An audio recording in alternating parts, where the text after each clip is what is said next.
Shalom semua! Di dalam edisi Voice of Pentecost kali ini, kita akan membahas satu topik yang sangat menarik, yaitu teologi kemakmuran, benar atau salah. Mungkin banyak dari kita yang sering mendengar ada seseorang, suatu gereja atau pelayanan yang katanya menganut teologi kemakmuran. GBI Jalan Gatot Subroto pun tidak luput dari anggapan tersebut. Namun, perlu diketahui bahwa gereja kita sama sekali tidak menganut teologi kemakmuran. Supaya kita tidak terjebak di dalam pengajaran tersebut, mari kita sama-sama mempelajari dan memahami 4 hal mengenai hal kekayaan dari kitab Ulangan pasal 7 sampai 9, yaitu saat Tuhan mengajarkan kepada bangsa Israel selama di padang gurun. Yang pertama, kita tidak mengidentifikasikan diri kita berdasarkan kekayaan kita. Di dalam Ulangan 7 ayat 7 jelas mengajarkan bahwa Tuhanlah sebagai pencipta kita yang menentukan harga diri kita, bahwa kita adalah mulia dan berharga di matanya. Yang kedua, kita tidak mencari kenikmatan kita dari kekayaan. Raja Salomo jatuh karena melupakan kenikmatan bersama Tuhan dan mencari kenikmatan dari kesenangan duniawi yang didapat dari keberhasilannya. Pada dasarnya, Tuhan tidak melarang kita untuk menikmati berkat materi yang sudah Tuhan berikan, asalkan sesuai dengan kebenaran firman dan tuntunan Roh Kudus, serta tidak menempatkan kepuasan kita pada hal-hal yang bersifat materi. Jika tidak, kita akan terhilang dari rencana Tuhan atas hidup kita. Yang ketiga, kita tidak menaruh kekuatan kita pada kekayaan, karena uang seringkali membuat pemiliknya merasa memiliki kendali dan kekuatan. Uang juga dapat membelokkan rasa keadilan seseorang dan membuat pemiliknya merasa lebih berkuasa dari orang lain. Dan yang keempat, kita tidak mencari tujuan hidup dari kekayaan. Di dalam Matius 6 ayat 24 dan Lukas 16 ayat 13, Yesus menyatakan bahwa kita tidak dapat melayani dua tuan. Dan di dalam Ulangan 8 ayat 18 juga dengan jelas berkata bahwa Tuhanlah yang memberi kekuatan untuk menghasilkan kekayaan dan menggenapi perjanjian Abraham, yaitu berkat bagi Israel supaya melalui Israel semua kaum juga dapat diberkati. Kita perlu mengerti 4 hal tersebut supaya kita tidak dapat dengan mudah terbawa oleh pengajaran teologi kemakmuran. Karena teologi kemakmuran adalah suatu penyimpangan dari sebuah pengajaran Alkitab yang benar. Ingat, Tuhan mau kita sebagai anak-anaknya berhasil dan diberkati, namun melalui pengajaran yang benar.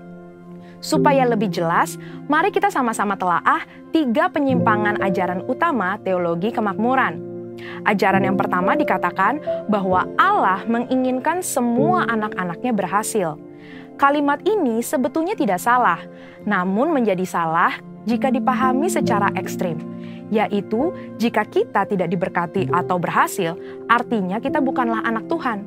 Padahal di dalam Yosua 1 ayat 8 dengan jelas mengajarkan bahwa tolak ukur menilai keberhasilan tidak dapat dinilai secara materi. Sebaliknya, untuk berhasil, kita juga perlu merenungkan, memperkatakan, dan melakukan firman Tuhan di dalam kehidupan kita. Selanjutnya, ajaran teologi kemakmuran yang kedua dikatakan penebusan Yesus di kayu salib adalah penebusan dari kemiskinan, penderitaan, dan sakit penyakit, di mana jika orang tersebut percaya sepenuhnya, maka tidak akan mengalami penderitaan. Tentu hal ini sangat menyimpang, karena teologi kemakmuran berpendapat jika kita mengalami kemiskinan, penderitaan, dan sakit penyakit, artinya kita belum menerima Tuhan di dalam hidup kita. Padahal sebenarnya Tuhan dapat mengizinkan kita mengalami penderitaan untuk membawa kita ke tujuan yang lebih besar, supaya kita dapat lebih lagi berharap pada Tuhan, menjaga hati kita, serta memurnikan motivasi hati kita. Saya percaya Tuhan mengizinkan hal ini terjadi untuk sebuah tujuan yang lebih besar, dan supaya kita dapat lebih lagi mengalami peranan Roh Kudus di dalam hidup kita, yaitu sebagai pembawa hadirat Tuhan, pemberi kuasa dan kekuatan, serta penghibur di tengah penderitaan. Berikutnya, ajaran teologi kemakmuran yang ketiga adalah mengklaim apa saja yang kita inginkan karena semua kekayaan Allah tersedia bagi kita di dalam Kristus. Ini tidak salah, tetapi menjadi menyimpang ketika dikatakan bahwa sebagai anak Tuhan, kita dapat meminta apapun, tidak peduli apa saja yang menjadi keinginan kita.